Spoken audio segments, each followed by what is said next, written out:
so we just talk about random shit now. What I do is I try and edit shit and stuff like that.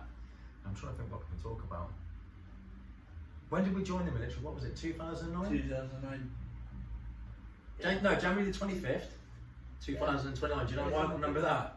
It's because that's when I left the military, was the 25th of January in 2017. It's bang on the date. Oh. Bang on the date, how mad's that?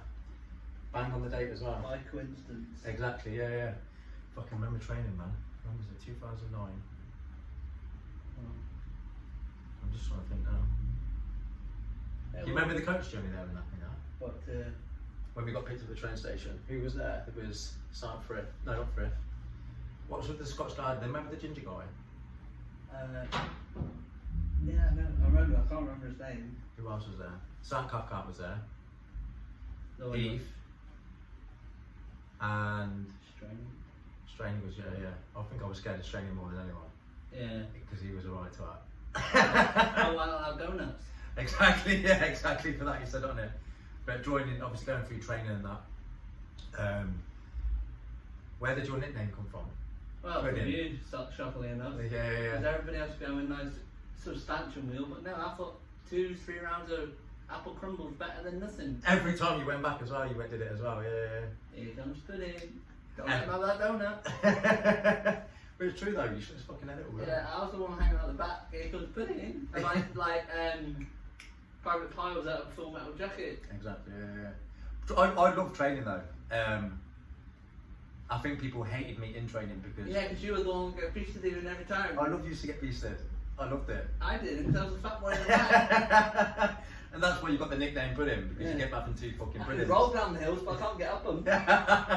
Exactly, yeah. Who else was with... there was a Grenadier section, weren't there? Yeah. What was it? We were in 2012 platoon? No. 24 platoon. Something, 20 something. I think I was the only Grenadier in another platoon. Because remember, I think a couple of people left, and that's when I left. Yeah, because you woke up with a gas mask on. Remember, yeah. left there and came into yours. I think then we were all like a Grenadier section. I think that's when Sergeant Cathcart and what was the short? He came off later on. Gavin Hudson. Yeah. Sergeant Hudson, remember him, the little short one? Yeah. He was a machine, wasn't he? Yeah. Absolute machine. Yeah, took market and ran off with a machine gun and Bergen. But what was it? So, finishing training, come out of training, I got best recruit. Fitness crew as well. I nearly got it. I think it was Marshall. Remember Marshall? Oh, yeah. He was fit as fuck. Stupid as fuck as well. Yeah, stupid as fuck, but he was fit as fuck. Yeah. Coming out of training, he left, went to Nijmegen Company, didn't we? Yeah, I was conscious during the guys saying you get every weekend off, so I have to stag on. Yeah. Oh, yes. I got told fucking drill was optional, mate. But yeah, so left, obviously training, went to Woolwich, Ceremonial Company, Nijmegen Company. Then I put myself forward, obviously, to go to Afghan. I got casual replacement, then I went out there. You went on the first tour, were you? No, I was supposed to be, but then I took off because the RAF got the flights mixed up, shockingly enough. So yeah. Typical RAF. So coming back off the first tour, then obviously we were in the same company, England company together. After that, 2012, March, when we left, went for a summer tour, March 2012. Went on to our second tour of Afghan. But yeah, that was fucking kinetic, wasn't it? Yeah, it was fun, but wow, what I can remember of it. Yeah, it was an amazing tour to be fair, but it's just the amount of casualties. I think we had like 90 plus casualties, 5 deaths. Yeah. You know, you've lived when you've been shot at. Exactly, yeah. When you can remember it. I remember obviously when we touched down in Bastion, how freaking hot it was, man. I never thought I'd get used to that weather. I hit a brick wall. Yeah. And the coaches used to get round in Bastion. Oh my god, they were like look wagons, weren't they? Yeah, horrible, yeah. The heat of it. Dust bogies. Then coming off, when was it? Split up in platoons, obviously went out, obviously on the ground then, started doing operations and missions and stuff like that. What can you remember of like parts of that tour? Remember when we first got contacted with Shep? Yeah, we're laughing for some weird reason. We laughed. I remember Shep was on my left. We went over to the green zone, went over, and literally I think it was a UGL hit us straight in the middle, bang. and we just turned and laughed at each other, and that's when I remember that first contact. Yeah, I turned around, you're laughing. I'm like, what the hell's going on here? I remember that, yeah, it was fucking funny. I think my rear end went from 50p to grapefruit size. But that's what I love about the military camaraderie and what we stand for, is because no matter what fucking situation you're in, you can just fucking laugh it off. You can be in the worst situation. Yeah, as long as you're not the asking for clean rods when you're rocking your Yeah, exactly. So one of the points going on to that was when, I think it was the day before you got shot. Typically. Yeah, day before you got shot, we took over a compound, and what was it? Engum was out there, he was on the machine gun, and you were out there covering fire in case we got attacked. And we got contacted, we were getting fucking shot at a lot. You were out there, you took your rifle apart trying to get cleaning rods when you were still getting shot at, so I had to come out. Can you remember me coming out? Yeah, but I did get a dead man click, so I was literally gonna... Dead man click, yeah, but at least go into the fucking building and check your rifle, not do it out there when you're getting shot. Oh. Yeah. But obviously, coming out, I remember coming out, and I'll always remember that day, because I took your rifle off you, and you got a hard cock. I grabbed your rifle, and I remember trying to pull it, and jammed it, and a round leapt in the air. I grabbed that round, yeah, and I left it in my Osprey, and I kept that for the whole tour. The whole tour, I remember that round. So I kept it, and I forgot it was there, but it was in the pocket, you know, where you put your miss report and stuff like that, and all that, obviously the medical reports. Left it in there for the whole tour, didn't think nothing of it. And we got back in the compound. We then took over another compound, remember, because we went round. Can you remember this? No. So we went round and took over one of the compounds, but before that, we were with Stoner, Shep, and we went to go and check one of the mosques. Yeah. And so when we checked it and you picked the... Yeah, so when we went round to check these compounds, there was one compound, the fucking, the locals wouldn't let us in, it was the mosque. And I was fucking adamant, we need to fucking check this place, do you know what I mean? Because it didn't seem right, the atmosphere wasn't right, they wouldn't let us in. And Stoner said, no, we don't want to fucking disrespect them. I said, look, I'll take my boots off, I'll go in there. Didn't go in there. And we did a U-turn, came back round, we took over a compound so we could overlook the green zone, because it had like vision from left, right, kind of 360. Yeah. Took over the compound, so we're in there for the night, and I think it was midday, probably around about 4 o'clock in the afternoon. And I was on top cover, remember we were outward, because he was our sharpshooter. So me and him went up first, we were up there for about an hour, and we were doing baiting, so we were standing up there to try and get shot at, to see where the Taliban was. We were on baiting ops, and nothing was happening for about an hour. So it was you and Engum that were going to take over our positions. Shep told you and Engum to take over our positions, and called you up. Engum took over outwards first, outward got down. You took over my position. I was on the front right hand side. So we had the mosque to our right there, and there was PB Clifton right in front of us. I remember you getting up because you threw your water bottle at me, because you always used to have a fucking water bottle with the glucose things in it. Like, so you threw it to me, I caught it, put it down. And I said to you, as you got up, I said, keep your fucking head down and keep looking out for it. Looking out for, obviously, fire positions. You got in my position, I remember, because you sat that, I think you sat that way and sat down, because there was a dip in the compound. And the mosque was that way. And I got down, I looked up at you, I shouted at you, "You all good? Everything's all good? Do you need anything?" You were like, "No, I'm sound." I took off my Osprey and my boots, and that's when we heard the fucking crack and thump of the sniper round, and that's when you got shot. At least you know the bait not worked. It fucking worked, yeah, but you were the bait. You were the bait. And it was just insane. So I remember the sound of it was just, you just hear that and bam, and there was obviously a shout, I come out, shouted up, Engum just froze. He froze, I was like, where's John? And shouting to Engum, he couldn't get his words out, he fucking weren't firing. So I had no body armour on, no fucking shoes. As you do. So I had to put my shoes on quickly, grab my fucking shoes, they weren't laced up, had no top on, no body armour, no helmet. Coming on the compound, I had to climb up on the compound, get you. So I literally just grabbed Engum, told him to get down because he weren't firing. Seeing you You weren't conscious. You were out. I was like, fuck, you've been shot. I'm a cat I thought you're probably fucking sleeping because you're lazy as fuck.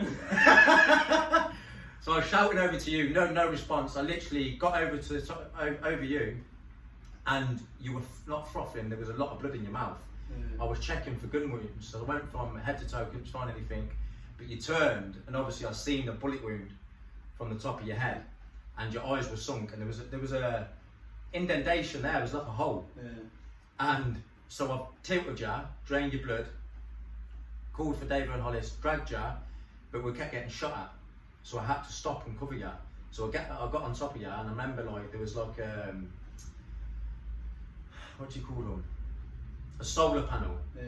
Because the Afghans used to have, that's how used to get their fucking power, and there was a solar panel, and it was right next to me. If not shit, there's enough. Exactly. But it was getting shot at, and that's how close the bullets were to me. There was rounds, I remember it, just left and right of us. But it was just insane. So obviously I've grabbed you, pulled you over, I was still getting shot at, grabbed you, got you off the top, gave you to the medic. I took over the firefight from the top. I thought I was Rambo, obviously. So I grabbed the Jimpy from down off, I think it was Reg or Elliot, grabbed it off him, hardcock, no fucking man, still getting shot at. So I threw that down, so I weren't getting, got down, got my rifle, hardcock. I was like, I'm gonna fucking die here. Here we go. Here we go. So literally, I dropped down. There was like a little bit of a dip. I dropped down to get a little bit of cover and got the 66, obviously the missile. Got that. Remember popping that open, clipping, hitting the mosque, dead on, hitting it. No wonder they kept shooting at us. Yeah, but it just went dead then. So I was like, do you know what I mean? It's obviously fucking done something, whether it's killed them or not, or fucking it stopped the firefight. Then came over to you. I got them to take over it was Lenny, Charlie Leonard, Elliot, McLaughlin. They took over the firefight and the top cover. And we came over to you speaking that. You were on the stretcher and the medic was giving you first aid and stuff. And you were responsive then, which is fucking obviously my heart was going, so I thought you were dead. I didn't ask for food. Oh no, yeah, probably, yeah, you're walking around. Well, I had breakfast. But what you did, you were conscious. When I was speaking to you, I kept when I was speaking to you, keeping you conscious. And you tilted your head, and what you did, you were like, what's wrong, what's up with me? I was just like, oh, you just got a graze, it's all right, you just fell. But you put your fucking finger in your head. Oh. You turned, you went like that. I tried to grab your hand, but your finger went in your head. I was like, yeah, fantastic. But then after that, you were conscious a little bit. Then they obviously, the heli came in, literally did like a U-turn straight onto the field, got you out. But what the Taliban did, they flooded the fields at night. So when we were going out, up to our fucking knees trying to get you out. Carrying a fat person on a stretcher. Carrying a fat person on a stretcher. But in my defence, I had body armour on. Exactly, yeah. Got you in the heli, got you away, but we didn't hear anything, I think, for a good 2 days because we were still on that op. So what we had to do was come back in and secure that location. And we kept until early hours of the morning, I think it was like 4 o'clock. So what we tried to do was try and disguise the compounds. What we did, we put our helmets. I told Shet, we took our helmets off and put them on the compound at the side to see where the Taliban would shoot us from. Do you know what I mean? So if a helmet from the right hand side was getting shot off, we knew the Taliban was that way and not the left. Nothing was coming, so we left in the morning. We literally just went stagger file all the way back to Clifton, and we were just in a constant firefight to left and right. And I remember John Outward, one of the Taliban, popped up on the left hand side. John Outward got down, bam, shot him straight away. Good night. Straight away. I remember that like it was yesterday. And I was just at UGI, I was at this where the Taliban was, and they were just going down, and there was Reg just horning. We ended up obviously getting back to the compound, and we didn't hear anything. I genuinely thought you were dead. I didn't know how you could fucking survive from being shot in the head. Obviously the cushion of being a fat head helped. Exactly, yeah. But can you not remember anything of that day? No, I cannot remember. That's the hardest thing. When people ask, trying to remember something that happened, but you don't know, apart from what you've told me, what happened. Yeah. Do you not think that was a positive out of the situation? Yeah, the only good thing to come out of it. Good shot from the Taliban though, you got to make that. Yeah, good shot, yeah. Not as good as I can shoot to hit in the light. But that's what I've never... you took over my, like 30 seconds, that could have been me. Do you know what I mean? That's what's fucking mad. And I'm just, you were the hero that day, do you know what I mean? Keeping yourself alive. I know I did what I did to keep you alive, but you shouldn't be here. And do you know what I mean? How far you've come now is just insane. You've got to be fucking proud of yourself. We had the last laugh because they didn't get his 17 versions of whatever they get when they Exactly, yeah. But obviously coming back off that tour, do you remember when we came back off tour, we came and seen you, and that was in Headley Court? So when you tried to sneak Pringles in. Well, you asked me to bring Pringles in, Yeah, you fat cunt. That's when you got the stress out. I was like, fair one, he did take a bullet, so yeah. But I remember coming in, I think I was with Davo, Reg, Elliot. Was Shep with us? Shep was with us as well. I think so. We come in. Can you remember that day? I think so, yeah. I remember because you were lying in the bed, and we were obviously asked the nurses how you are, and they were like, yeah, he's still grumpy. I was like, yeah, still Dawson then. Grumpy as fucking ever. I don't remember that. I don't know why I can remember the things that insult me, but I can't remember being shocked, typically. But I remember because you were on, obviously you got shot the right side, so that obviously when I looked at you, I was looking in from the left. You were fine, but then you tilted your head, and all I seen was just a massive fucking bowl. No eye socket. Cereal. That's what I said. I was like, get me some fucking cereal. I'll pour it in, grab some milk. There we go. When was the situation? But yeah, how did you feel like? Obviously, when was the point you knew you got shot in the head? When was that point? To be honest, I can't remember waking up. I can't remember the thing. The first thing I did when I woke up was the third person I seen was my mother and started throwing stuff at her. So that was back in Britain. Like, obviously, they must have put you in like an induced coma. Yeah, I was about 6 weeks under an induced coma. 6 weeks in Good induced sleep coma. though. Yeah. Came out skinny. I lost a lot of weight. So literally, you can't remember nothing from that event because this is the first time we've kind of spoke about it. And I went on a strict diet. I was quite good. I lost quite a lot of weight. It was good. But then I went to put back on eating too much cake. Exactly. Yeah. But you've come so far from where, obviously, going from being from Headley Court, the rehabilitation, and obviously coming through out of that situation where you've come now. Obviously, the injuries you've got. Obviously, you've lost sight in your right eye, and you have, what is it, epilepsy now? Epilepsy due to the injury, but epilepsy due to the injury. And what else is obviously physically wrong with you? I've got paralysis, not paralysis. I've got less functional use. I can use my left arm, but less functional use to the right hand. So you can't really hold stuff with your left. I can if I do certain things, but it's getting better. But at first, when you had the injury, it was nothing. The same with your left leg as well. Yeah, couldn't use my left leg. Couldn't talk. Couldn't sit up in bed. Had to be fed for a peg. Yeah. So you couldn't obviously eat normally. Tracheostomy. How long did that fucking last for? That was there for a good 6 months to a year, I think. Yeah. And then medication for my stomach as well. That was weird. Cold water. How did you feel like mentally going through that? I was an angry person. Yeah. I remember you were angry. Like you used to make me laugh, but you were fucking angry. But it was all to do with food. You just wanted every time I was there. It was just getting all those dominoes. Yeah. The wife's got ordered. Felt like someone possessed. Who's ordered food? Yeah. But so obviously being down Headley Court for how long were you there for? 2 years. 2 years doing that rehabilitation, and obviously it was hard work physically. How was that like mentally for you? I had to have behaviour therapists and all that, but I had good help from the regiment. Obviously, like Matthew Elmer helped a lot. You can't fault the Grenadier guys, and especially Matthew Elmer. Yeah, exactly. Yeah. But I think the MOD as a whole needs to take on obviously like we're talking about mental health, needs to take on mental health more of a disability, not just get over it. Yeah. Because like yourself with PTSD, they think because you can't see it, it's not there, but it's an invisible injury. Exactly. Not all wounds are visible, and it's what really.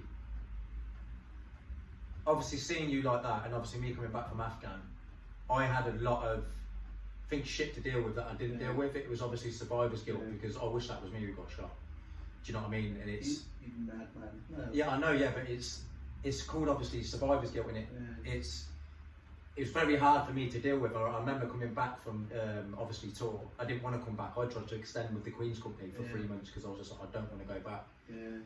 And touching back, obviously the day before you got shot, that round, I think that kept me alive for most of the talks. I remember when you went back to Bastion, I had that fucking round. I didn't let go of it, like, and I was just like praying for you, obviously, to keep alive. And I kept that round in my osprey, and it never, I never left. I left it in Afghan when we went back to Bastion. You know, when we came back off tour, we would come back off tour, and I remember putting it in a Hesco and digging it down into the Hesco, into the sand, kind of a believing thing. But obviously coming back after tour, I think within about a year or two, I just went fucking downhill with obviously PTSD and dealing with it, and I've never really spoke to you about it, and I didn't speak to a lot of people about it because it's a career killer. I didn't want to believe it. Stigma of mental health, isn't it? Exactly, yeah. I didn't want to be seen. I know I had a lot of problems. The army helped me massively, but it didn't help me in a way. Like, the army have made me into a man, but obviously didn't help me in certain situations. But failed you in some ways. Yeah, but I'm not bitter about it now. I was then, but I'm not now, because I wouldn't be where I am now without the military. I don't think if I didn't have the core values of the military, and obviously the courage, discipline, respect, integrity, loyalty, and selfless commitment, I wouldn't be able to deal with my PTSD now if I was just a normal civilian. Do you know what I mean? It gave me them stepping stones. But coming off obviously that tour, and dealing with that survivor's guilt, that's what really get me up. And I was seeing psychiatrists, I was on a lot of medication, and a lot of things that used to haunt me. I used to get a lot of night terrors and panic attacks. One of the night terrors that I used to get was the position where you got shot, because I've got pictures of it at home. I've only looked at them once from the camera. I've never seen them. I'll have to get them out because it's in my attic, and it was when you left. I had to stag on your position because I said, look, I'll stag on it because I don't want no one else going up there because we needed top cover. And I stagged on that position, and all there was just blood everywhere. So I had to like sit in your blood for like 4 hours. And obviously it was then when the adrenaline kicks off, you think, do you know what I mean? And that's what was at the top of my thoughts in my night terrors. I used to wake up in the pools of your blood. I couldn't wake up. It was like I was subconscious. Yeah, like I was screaming out to help, like someone help me, but I was just sinking in your blood. I had that for fucking years, and going through therapy and medication, and it got worse and worse and worse. And obviously, I don't know if you do know, but I tried to commit suicide like twice because of PTSD. I don't know if you even know that. I know you tried, I didn't know twice. Yeah, so twice. Don't. I'm sweating now. I'm sweating talking about this. Oh, bloody hell. It's mad, but that, I don't know. It's obviously hard talking to you about it because it's a situation we've both been in. But you've kept me alive as well. Do you know what I mean? Yeah, it goes both ways. Like, I think how much shit you've had to deal with, and we're both lucky to be here. And then we both would have done exactly the same for each other. So 100%. Yeah. Apart from you, but obviously wouldn't have started tripping your rifle during. I wouldn't try that. But yeah, that's what I mean. I'm so grateful for where you've come in from. You've helped me massively with my mental health. But when I was going through it, I kind of kept my medication for a long time, about a month. And there's about 100, 150 pills I had, and I wrote a note, kind of saying that I just can't deal with it no more. Written a note, tried to commit suicide, took all the pills. I was out. I can't really remember. I remember going into hospital and waking up, the doctor was above me, and kind of saying like, do you know what you've done? I just broke down, and just said, yeah, I just don't want to be here no more. And that's when I got sectioned to a mental health hospital. I was there for about 4 months, going through shit there. I got better for a while, then sunk straight back down again. And that's when I tried to commit suicide again. I wanted to hang myself.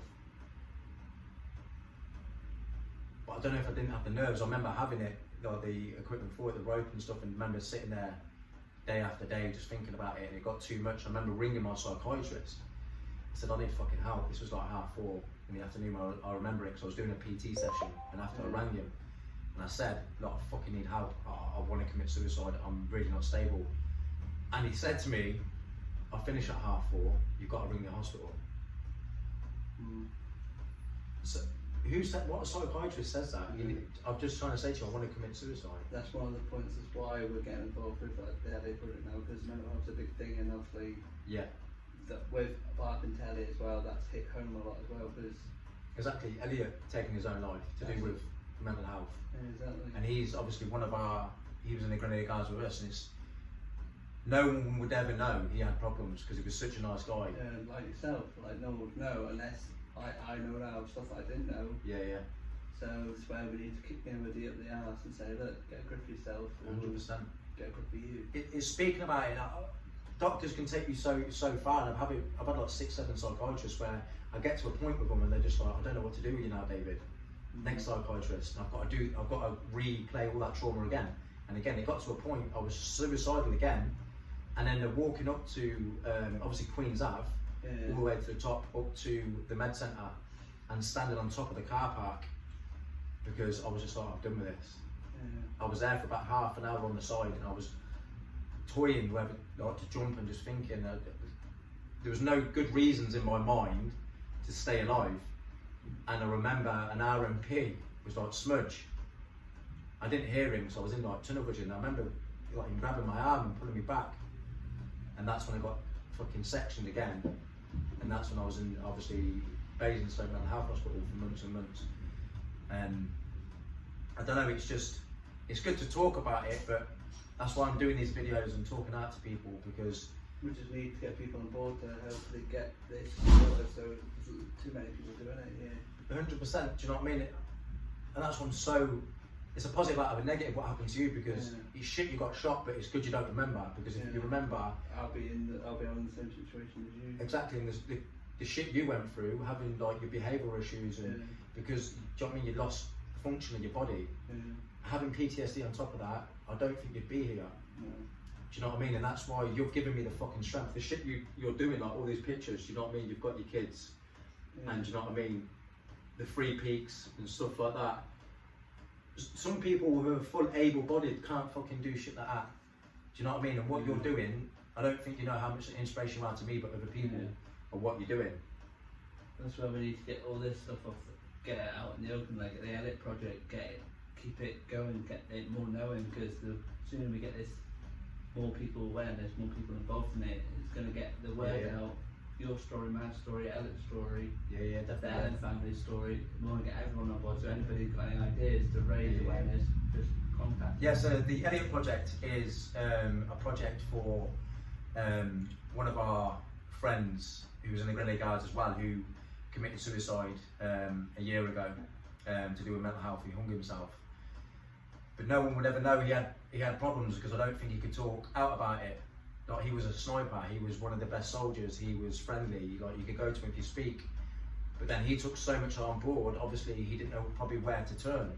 So but the week before, he was in the pub chatting to us all, having drinks, fine, and then a couple of days before, I think it was, then doing that. And that's why John is obviously part of a charity called Walk and Talk about mental health, and I've just joined them now, and this is why I'm doing these videos, and I'm doing interviews obviously with people like you, other veterans, not even other veterans. I want to speak to people like people who have suffered, like their wives who are secondary PTSD, and how they deal with it, just to get it out there, because I think if you tell your story, it reflects with a lot of people and can relate, because I get a lot of messages now from people about it who have helped them, and I didn't think my story was powerful enough to change people's life. But hopefully this will help people, and if anyone's got questions about what I can remember, just ask. I don't mind.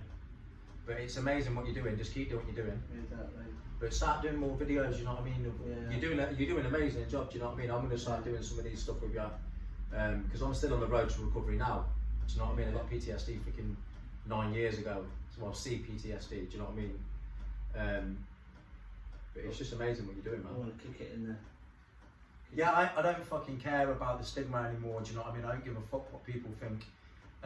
I'll keep speaking out, and if you've got a problem with it, come and see me, innit? Exactly. They say mental health's the biggest killer of men under the age of certain ages. Well, it's 40, yeah, it's the biggest killer under the age of suicide. Men under the age of 40, it's the biggest, it's like 75%. It's absolutely ridiculous. It's because I don't know if it's a generational thing, but I'm still in that generational thing where I didn't want to talk about it. And I've had people message me, because I've done videos about suicide, that were thinking about suicide, and my video helped them to stop committing suicide. So that's a bonus to what's So come out. it's fucking insane. Like, that's why I'm not going to stop doing these videos and talking out about my issues and other people. But yeah, it's just been obviously amazing to speak to you about it. Yeah, And we need to obviously help each other out. exactly. And not just that, obviously help others out and keep doing what you're doing, man. So everybody's got questions, just messages. Yeah, so if anyone's suffering from mental health or anything to do with mental health, just obviously reach out to myself or John and just talk, and we can kind of put you in a position where you can talk about it and go from there. Yeah. So it's been great, obviously, interview with John. Thank you very much for listening, everybody. I'm David, so obviously, hopefully we will start doing these videos a lot more. Any questions you want to talk about or anything like that, just give me a bell. Peace out. Thank you very much. I am fucking sweating, John. Mum and Dad's got a fucking She'll ask you what you've been doing all day. I've been wiping myself. Horrible. She just carried a towel in the car.